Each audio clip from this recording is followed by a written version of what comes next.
Hi everyone, welcome back to the Reset series. I can't remember what number this one is because I haven't done one in a while. Yeah, it's been a while. Yeah, it's been a while.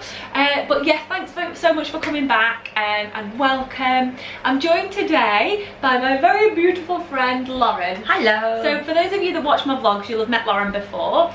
So her Instagram is Girl Stole London, and she is also the founder of Girl vs Cancer, which kind of speaks for itself, but we'll tell you a little bit more about that later on. So me and Loza have been friends for, I was thinking about this before, and it's 5 years. Yeah, 5 years. And we met because of Fashion Week, and Lauren used to work for Warehouse. I did. I was social media manager and influencer person. Yeah, wasn't I? And she reached out for me because I had like an awards ceremony thing to go to, didn't I? And she basically dressed me, but she couldn't come to meet me because you had something on. But she left out for me exactly what she thought I would look great in, and I loved the whole thing, and I felt amazing in it, and I wore exactly what she'd left out for me, so I was like in and out. So it was amazing. We've just been so close ever since. And like, Lynn's moved to London. I took her under my very small wing. Yeah, literally through thick and thin, and I wouldn't have had such a happy time in London starting out here in a big new city without Loza, honestly. She's an absolute angel.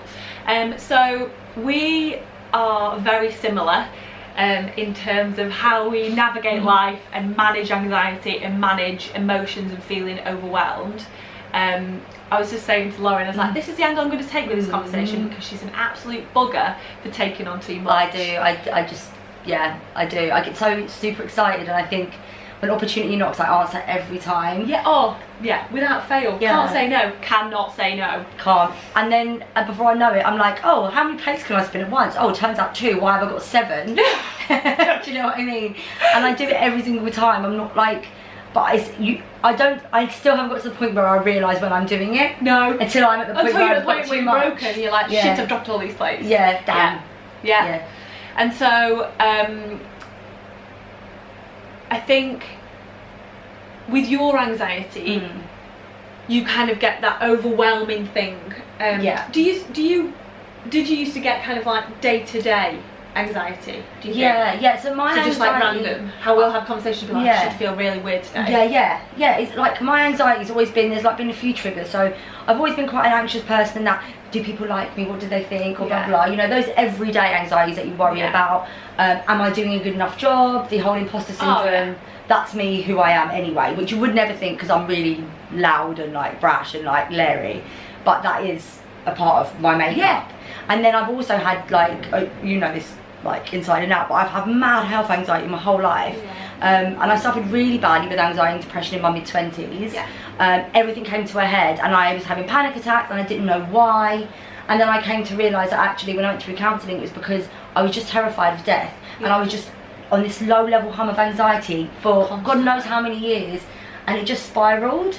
And I think now I know that's part of who I am, and I can see it, you know, I can see it a little bit clearer now. I still take on too much, but when I'm anxious, I'm so aware of my anxiety. Sometimes it's not good. Yeah, no, it is, and it's having that insight, and you're like, I know exactly what this is, I know how long it'll last, and like information, knowledge is power, they say, but too much, Jesus, is like actually a bit detrimental, isn't it? Especially because I think I've come to realise I'm probably just going to be low-level anxious always. All the time. So it's like, recognise all the time, oh, that's anxiety. You know, it's like little things you don't even realise you're doing. So I'll be in bed at night, and I'll be asleep, or going to sleep, and I will literally be like this on the pillow, like gripping it, or my toes will be curled. So there's some stress, there's tension everywhere. Like there's tension, and I'm like, whoa, like chill out. It's like and I realise I'm doing it. Sometimes I'm like, oh, what? Why? But I think I'm just a tense person or an anxious person, maybe just as in nature. But you also have so much adrenaline and energy all the time. I know it's a bit different now, and we'll go into that, but you've got so much all the time, so you have to find other ways to blow it off, otherwise it does manifest itself in you as like a bit of a manic anxiety, doesn't it? I think a lot of my anxiety comes around being capable, but can I do something? Absolutely, and it's backing yourself, because you back yourself in so much, and she's honestly one of the most confident, kind of self-aware people ever. But then some stuff will just cut you down, and you're like, no, I don't know if I'm not sure about that. I don't think I can do that. I don't think I'm good enough to do that. And I'm like, what? Aren't you? True, It's normally around boys. Oh, of course, bloody men. Bloody men. So Lauren, is it a year this time last year? Oh, yeah. So we just no, it was the we took all clear on diagnosis. Diagnosis. Diagnosis is 2 years in August. Yeah. August bank holiday 2 years ago. Lauren found out she had breast cancer.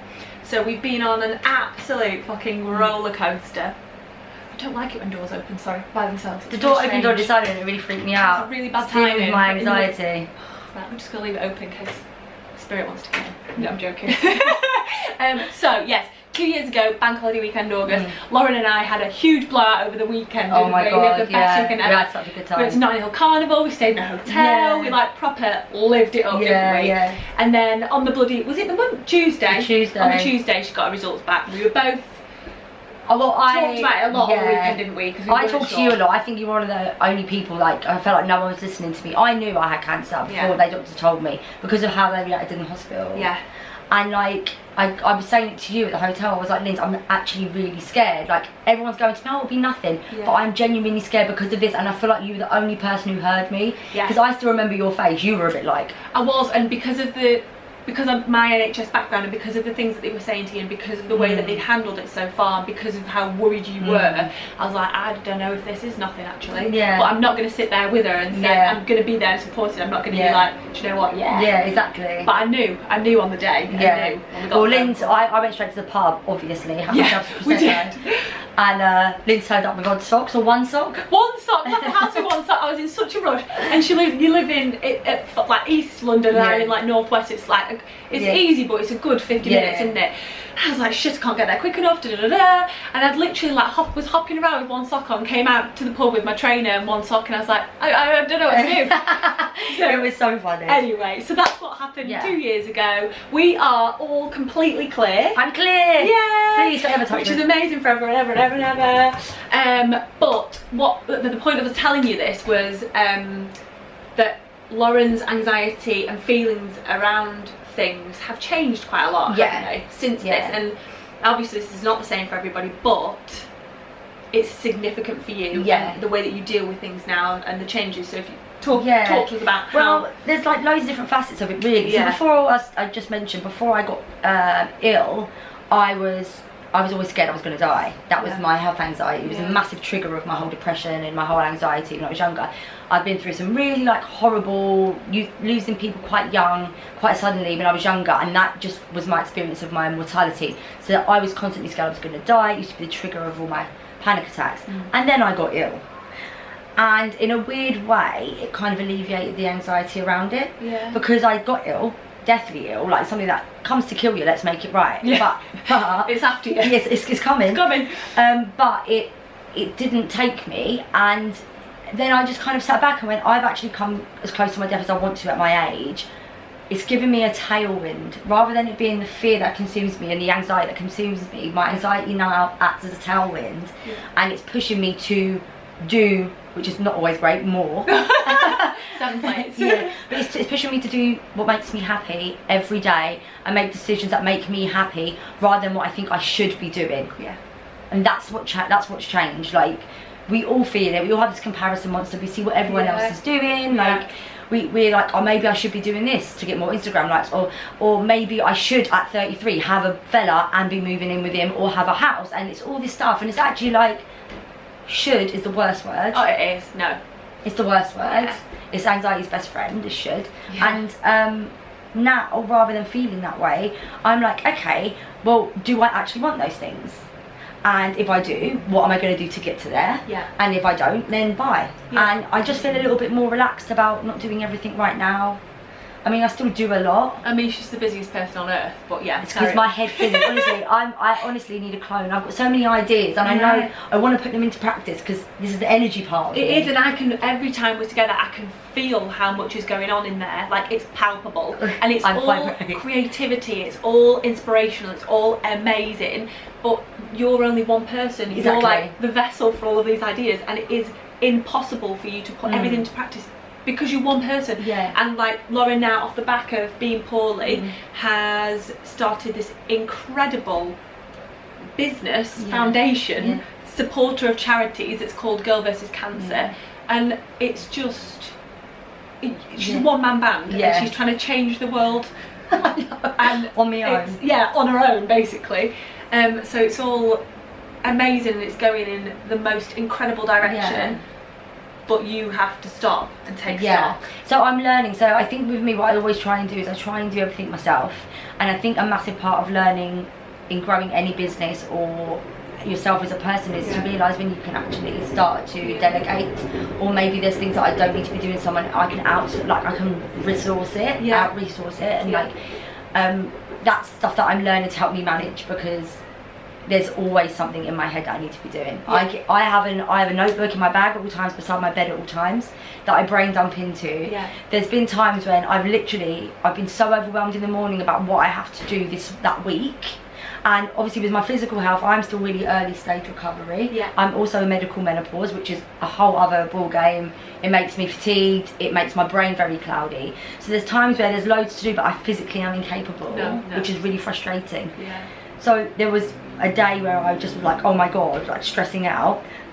Got into the shower, and I remember getting out the shower and I hadn't even dried. I just dropped my towel, sat on my bed in the nude, and just got my notebook out and just wrote all of my ideas for what I have to do by October for Girl vs Cancer, for Breast Cancer Awareness Month. What I have to do, what I want, well, like not have to, what I want to achieve, and what I want to achieve in 2019, because I just had to get it out of my head. It's constant. This doesn't stop. No, never. No. Never. And as long as I've known you, that's always been the way. Always. But I think being busy is also a way that I manage my anxiety, because I think that when I stop and I think about all the things that have happened, and I think about things I'm scared of and what's going on, I short circuit a little bit. Yeah, absolutely. And it's that kind of like the fine art distraction that should be enough to keep you busy and happy and occupied, not enough to kind of skirt around the issue so much so that when you stop you fall hard. And that's a really difficult balance to manage as well. I always say, people go, well, how do you know you want to start Girl vs Cancer? I was like, well, I didn't. It started off as a hashtag. It was basically a distraction technique that became a business. It wasn't ever meant to be what it is. So Lauren basically worked on this, hatched it. Honestly, every single hour God sent that she could find the strength to put a pen in her hand whilst she was going through all of her treatment. So this is like the love child of something so sinister that it's actually really amazing. It's like a massive fuck you, isn't it? Yes it is. It's a massive fuck you, cancer, and I'm proud of it.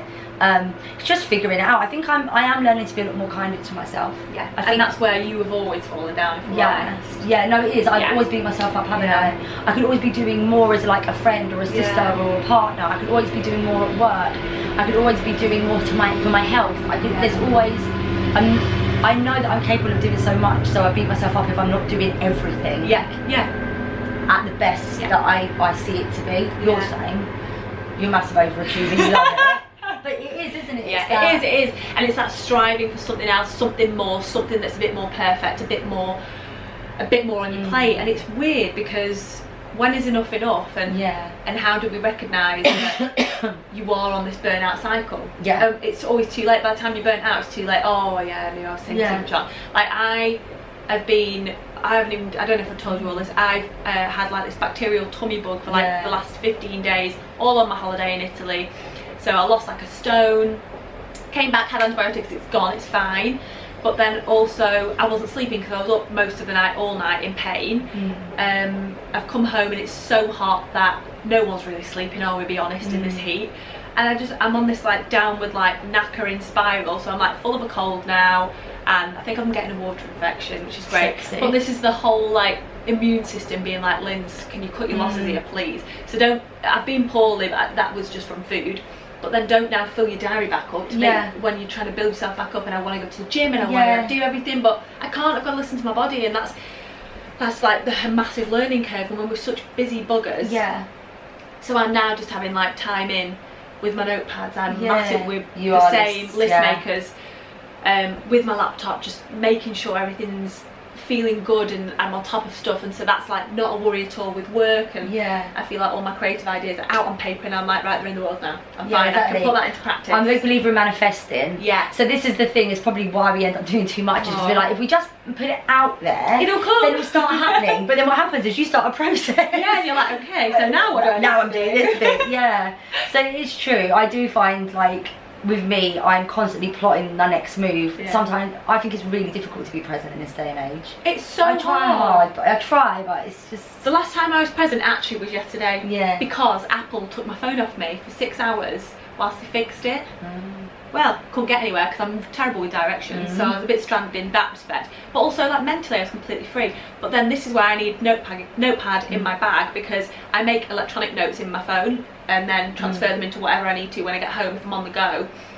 But I had so much going on in my brain because I was so calm and there was nothing happening, no music, no nothing, I was just being, that I wanted to make lists because I was like, oh, it's too much, it's all falling out, it's going to fall out, it's going to fall out of my head. But that was yesterday was the last time that I was like, okay, I'm on a tube, I'm listening to that conversation, I'm watching that happen, and there was nothing else going on because I just had nowhere to put it, so I was like, right, well, I'll switch it off then. That's what I find, exercise really helps me to be present, because yeah. I'm present in my body at that moment. Yeah. Even when I'm running, I might be thinking about like other things, like it gives me time to think, oh, this would be a good idea for the t-shirts or blah blah blah. But actually also I'm present in my body, how my body feels, especially having been through so much. Like I was so active before, wasn't I? Oh yeah. Like I used to run like 5Ks like 3 times a week in the mornings. I was spinning, I was machine. Absolute machine. The energy's got to get burnt off somewhere. So it's really frustrating that I'm not at that point now, but I will get back there. But also it's just nice to be back in my body, back present in my body, and just feel it moving. And also it's important for me in recovery to be present and knowing what feels right, what doesn't, what's pushing it too far, what's not. Is there something? I'm hyper aware of my body now. Oh yeah. Oh, wakes up in the morning, I've got an aching back. Oh, it's cancer. It's cancer. Yeah. I'm like, Lauren, no. Yeah, every time. But it's not a thing where you're just like, don't be so ridiculous. It's like, this is a palpable real risk. It's a very real concern that you have, and nobody should tell you that that's not okay to feel like that. Yeah, it's, you know, it's not ideal to have those anxieties, but you are who you are. Your body is what it is. Yeah. It's beat something. Yeah. But you will always have that, you know, for a little while now, you will have that in the back of your mind. I would be exactly the same. Like, oh Jesus, my finger's falling off. Yeah. It must be. It's dead. It's dead. But this is the whole thing with cancer though. Like, I'm quite I have become, since my treatment, a very much more accepting person of myself, of what I'm capable of doing, of what I'm not, of other people, of everything, and just knowing when to go, all right, enough. And like, I am now much more accepting of the fact, you know what, Lauren, you can't do all of these things. I recently went freelance because because I couldn't manage a job, and I do a podcast on the BBC, and I've got Girl vs Cancer, and I'm also a friend and an auntie and a daughter, and I can't be all of those things. So I decided to step away and like actually go freelance and do Girl vs Cancer more, and build it into something that I really want it to be, and I think it could be something incredible. And then do the podcast and do the podcast at the BBC, which requires me to go to Manchester like once or twice a week. And I forgot my train of thought's gone then. Be more accepting of the fact that I can't do everything. And actually stop trying to, and actually going with something that's got to give. It's going to have to be that for now. You know, I think we just as a society made to feel like we can do everything, we can have everything, and we can. But there's this great little meme that's going around on the interwebs, and it says, you can do anything, but you can't do everything, and that is me. I know I can. I can do those things, but I just physically cannot do everything. No, absolutely not. We have to prioritise what makes us the happiest. And I've been having to think about work recently where I'm like, why am I not doing more of that? That makes me the happiest. Why am I not doing more of that? Why am I spreading myself really thinly and not giving more chunks of myself to something that really makes me happy or inspires me, or spending time with the people that matter? Or do you know what I mean? And it's hard, and you don't often learn these things until you've felt them. And you've been broken down by them or worn down by them, and then you're like, right, that's right. And your body will always tell you. Like, I remember where did I come back from? I may or may not be going be screened on a TV program on Channel 4 about dating soon. So that's going to be... I'm going to be on First Dates Hotel. I recorded it last October. But Liz, I've been an amazing friend, but also I'm sure being really bloody nosy, really wanted to find out what was happening. And I remember you had so much on that day. I lived in East London, but again, really early stage recovery. Like, I was floored when I came back from Italy, and Liz really wanted to see me. We hadn't seen each other in weeks. And I remember you getting a car from this event. Like, so basically she was going to an event and she came via my house. So from Willesden, and then you had to go into town. So from northwest London, she came all the way across the east, just spent half an hour with me. She was sat on my floor doing her makeup, getting ready, and then went off. And afterwards I was like, I love you for doing that, because obviously I wasn't physically able, like I am today, to be here. Yeah. But I was just like, Jesus Christ, like what, storm in a teacup. Yeah. And then burn out. I know. It comes from a good place. Yeah, it does, because we're people pleasers, aren't we? We are. Which is a blessing and a curse all at the same time. It's just it's a tough one, isn't it? But it is, nobody's got it figured out, nobody's got this down, everybody just learns as we go. And the whole point of me having my different friends and people that I love and adore and close to on this with me is to, like, everybody's the same, like in varying degrees of intensity and levels, and we all feel things differently and wholeheartedly, but we're all the same, we're built in the same way, like nobody knows how it's all going to go down, nobody has it figured out, like we're in our 30s, we don't have it figured out, we're still learning, we're learning every single day. And I just think, like, the big thing for me personally, having been through what I've been through with the cancer stuff, is it's just made me go, do you know what, chill out, mate. Like, I'm much better now at pulling myself back and going, I don't really get stressed, I get overwhelmed is what I like to think. Things don't really stress me out anymore. No. I don't go like, oh, so and so said this, and things used to eat at me, didn't they? Yeah. Like, I'm a Taurus and I'm stubborn, and it like sits in my chest, and I'm fiercely loyal but also oversensitive, and like I feel everything. So if someone did something or said something that I didn't like, I would stew, wouldn't I? How many same old conversations we had on the phone about whether it be boys or friends or work. Yeah, always. I've actually got a little cactus at home that I was having like a stress on about. I can't remember what it was, and Lynn's came and met me from work for lunch. She's like, "It's a cactus." It's as prickly as I am. But it's now, things don't stress me unless they're very important. I think because I've had a life flash before my eyes. Changes. So now I only get really stressed about things that I really care about. You know, like if like my friends that I really care about, my family, health. But like little things that someone said, or someone barged me on the tube. Bugger it. It's gone, because that's not a reflection of me, that's a reflection of someone being an arse. Which is usual for London, isn't it? Yes, it is. Yes, it is. Right then, well, thank you. Oh, I love you. I love you. Thank you so much for coming on. Thank you for having me. Thank you all so much for watching us and have a natter. I would like you to know that there is a fan blasting us over here to camera left. I shouldn't have worn a t-shirt. I'm in the menopause. It's just too much. She's sweaty Sue over here, and it's just too hot. So if there is a noise in the background, I'm sorry, but I can't do anything about it, because it's the sake of our coolness. It's necessary. But thank you so much for watching, and then I'll catch you in my next one. Oh, I'll also put all the links to everything that Lauren's doing below, so you can check it all out and see all the amazing things that she's doing and follow along, because obviously now you've all fallen in love with her. Oh. Bye, thanks.